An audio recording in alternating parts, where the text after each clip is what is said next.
आप देख रहे हैं द बिहार टॉप। मैं हूं आदेशपुरी। बात करेंगे इस वीडियो में डाटा एंट्री ऑपरेटर जो कि बेल्ट्रॉन के द्वारा लिया जाता है, इसके साथ ही साथ स्टेनोग्राफर की जो परीक्षा होते हैं उसके संबंध में, इसके साथ साथ बिजली विभाग का जो BSPHCL का जो परीक्षा है उसको लेकर भी हम बात करेंगे। हमारे साथ हैं राहुल सर और वरेण्यम एजुकेशन, इनका दिनकर गोलंबर के पास इंस्टीट्यूट चलता है। और आपको मैं बता दूं कि बहुत लंबे समय से इनसे जान पहचान है। पिछली बार मैं जब आया था छोटा सा इंस्टीट्यूट हुआ करता था, लेकिन मुझे अब लग रहा है कि जितने आपने ऊपर से नीचे तक साम्राज्य स्थापित किया है, मुझे लगता है कि सबसे बड़ा, ये सबसे ज़्यादा कंप्यूटर होगा आपके पास। हाँ, अभी ऑल ओवर पटना में जहाँ तक हम देख रहे हैं अपना, पहले तो जितने भी लोग आप लोग वीडियो देख रहे हैं सभी को नमस्कार। और मेरा नाम राहुल है और आप सभी लोग ऐसे कंप्यूटर क्लास या फिर टाइपिंग क्लास से रिलेटेड वरेण्यम एजुकेशन का यूट्यूब चैनल के माध्यम से या फिर अन्य सोर्स के माध्यम से वीडियो देखते होंगे। सर के माध्यम से हम बताना चाहेंगे कि ऐसे अभी हमारा जब सर से पहले बार संपर्क हुआ था 10+2 बिहार SSC वाला 2014 वाला वैकेंसी के संपर्क में, उसमें टाइपिंग को लेकर के गाइडलाइन या फिर बहुत तरह का जो टर्म आया था उस पर हम बात किए थे। और आज के समय में उस समय से अभी तक में लेकर के काफ़ी अच्छा सब लोग की कृपा से आगे बढ़े हैं।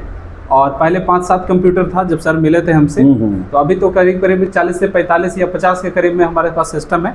ऑलमोस्ट मतलब बड़ा ही है, सब चीज़ अच्छा चल रहा है।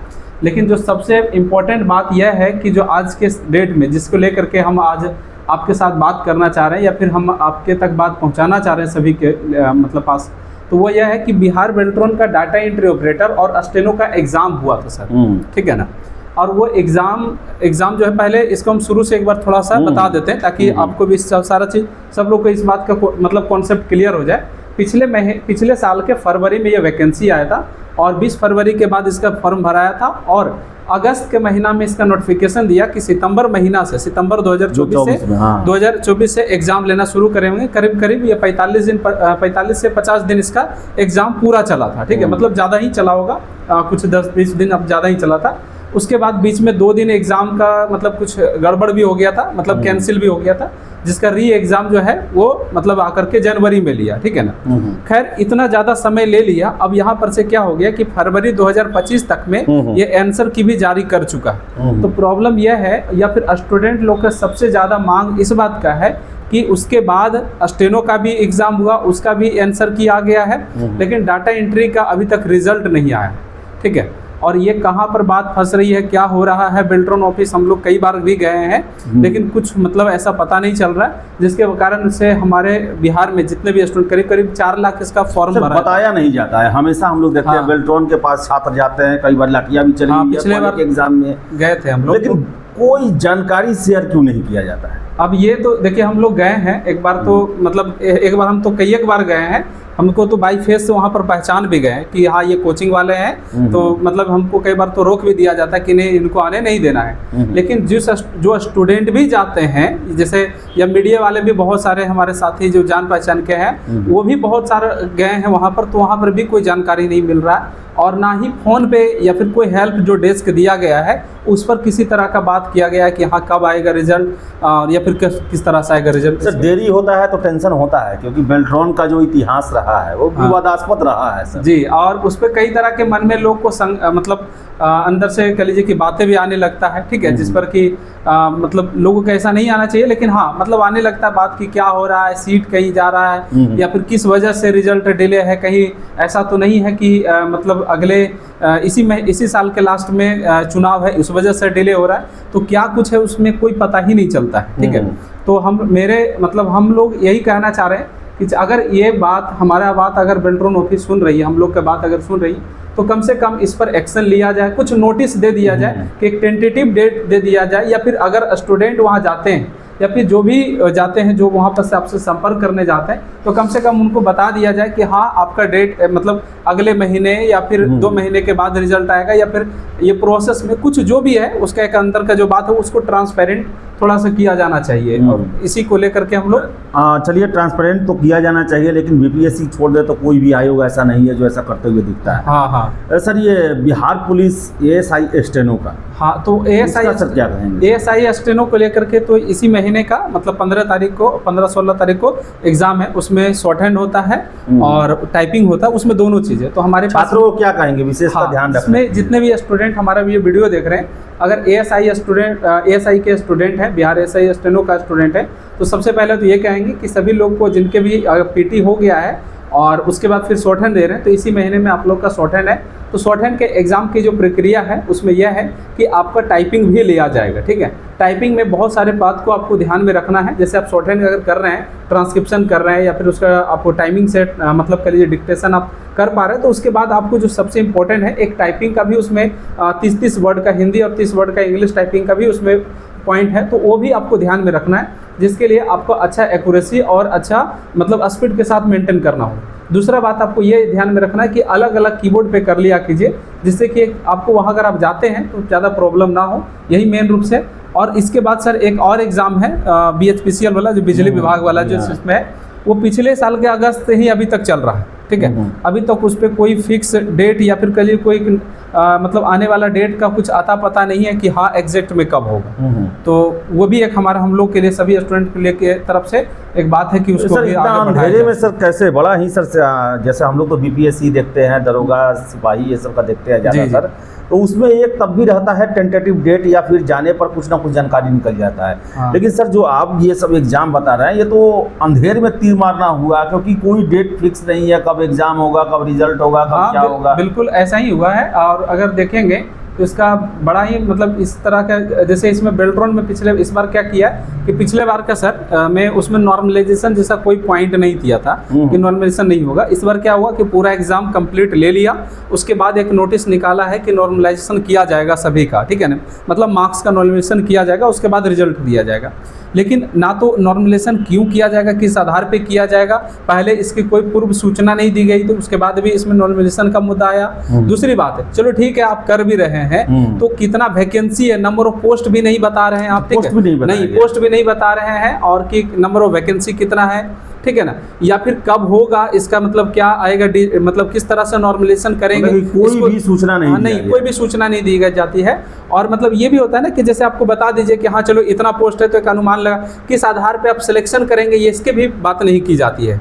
मतलब स्टूडेंट लोग जितने भी हैं सबको भ्रमित रखा जा रहा है, और मतलब इसके बारे में क्लैरिटी नहीं किया जा रहा है। होता होगा सर ईमानदारी से देखिए, एग्जाम तक का जो भी अभी हुआ है, ठीक है, हम पर्सनली बहुत सारे एग्जाम तो ईमानदारी से होता है। हाँ, एग्जाम सेंटर का हम पूछ रहे हैं, उसके बाद का में मतलब कहना बड़ा मुश्किल है कि क्या होता है। जैसे बिहार का जो कभी नहीं सकते हैं जब तक आपको कुछ नहीं, मतलब जब तक ऑथेंटिक नहीं कुछ पता चल जाए और वो ट्रांसपेरेंटली दिखा भी नहीं रहे, तो कैसे कर सकते हैं। चलो ठीक है, एक दिखाते कि चलो हाँ भाई 10,000 वैकेंसी है, 7,000 वैकेंसी है, 2,000 वैकेंसी है, तो वो वैकेंसी दिखाते और उसके बाद फिर नंबर ऑफ सिलेक्शन दिखाते, तो सब लोग को दिमाग में सेट हो जाता कि हाँ भाई इतना है तो इतना सिलेक्शन हुआ, तो चलो ठीक हुआ है, मतलब अच्छा प्रोसेस से चल रहा है। ना तो आप नंबर ऑफ वैकेंसी बता रहे हैं, ठीक है ना, तो आप किस तरह से सिलेक्शन करेंगे उसकी प्रक्रिया बता रहे हैं। तो ये कहीं ना कहीं संदेह तो मन में सब लोग का जाता ही है कि कहीं तो ऐसा नहीं है ना कि सीट को इधर उधर कर दिया गया है, ठीक है, या फिर कह लीजिए कि गलत मतलब स्टूडेंट के हाथ में चले गए, जो उसके रियल हकदार हैं उसको मिला ही नहीं है सीट है, ये भी तो नहीं कहीं हो रहा, ठीक है,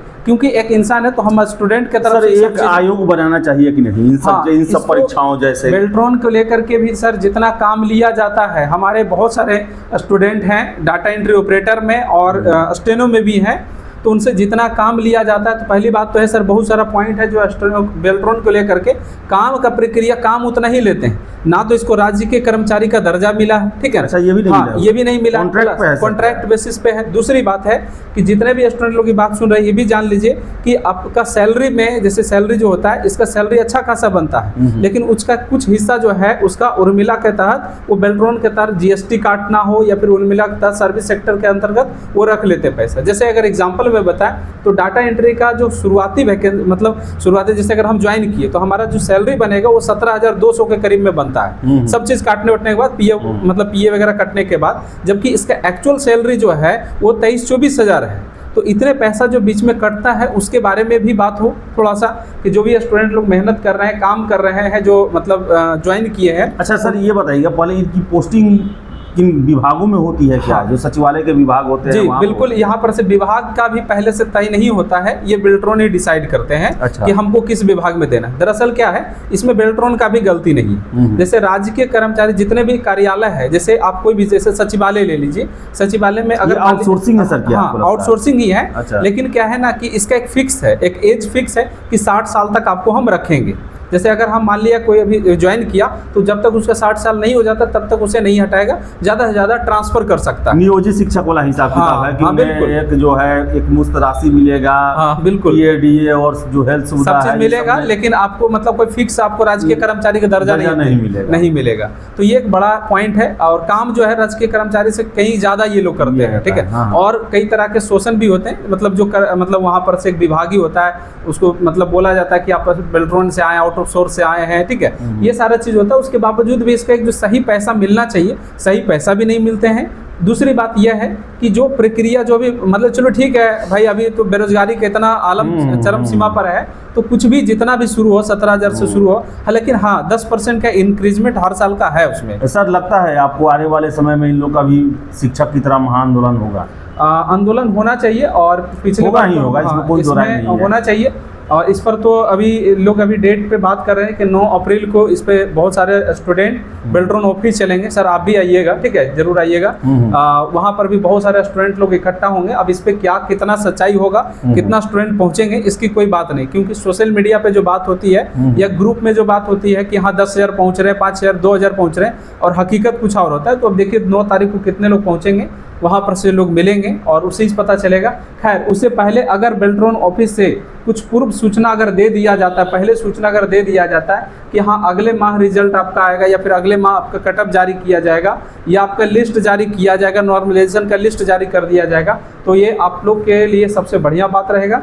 और हम बेल्ट्रॉन ऑफिस को पर्सनली रिक्वेस्ट करना चाहेंगे कि आपसे रिक्वेस्ट है कि आप कम से कम इन सभी पॉइंट को जरूर देखिए। नॉर्मलाइजेशन कैसे करेंगे उसके बारे में कम से कम बता दीजिए, ठीक है। कितने वैकेंसी है वो बता दीजिए, कब रिजल्ट देंगे या नहीं देंगे वो भी क्लियर बता दीजिए, ठीक है।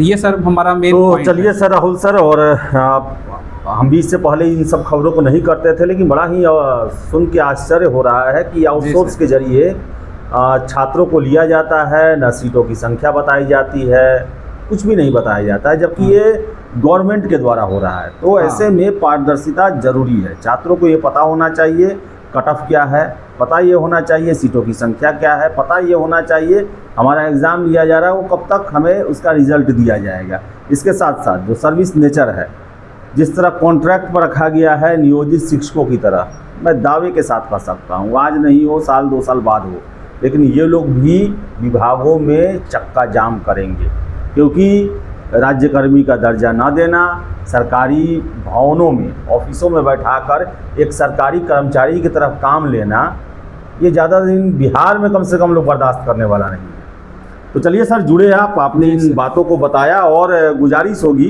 कि कम से कम इन भर्तियों के लिए एक आयोग बनाया जाए और वहाँ पर कम से कम हेल्प डेस्क रखा जाए जहाँ पर हर एक जानकारी दिया जाए, पारदर्शी सारी व्यवस्था को बनाया जाए, नहीं तो फेल होते रहेगा।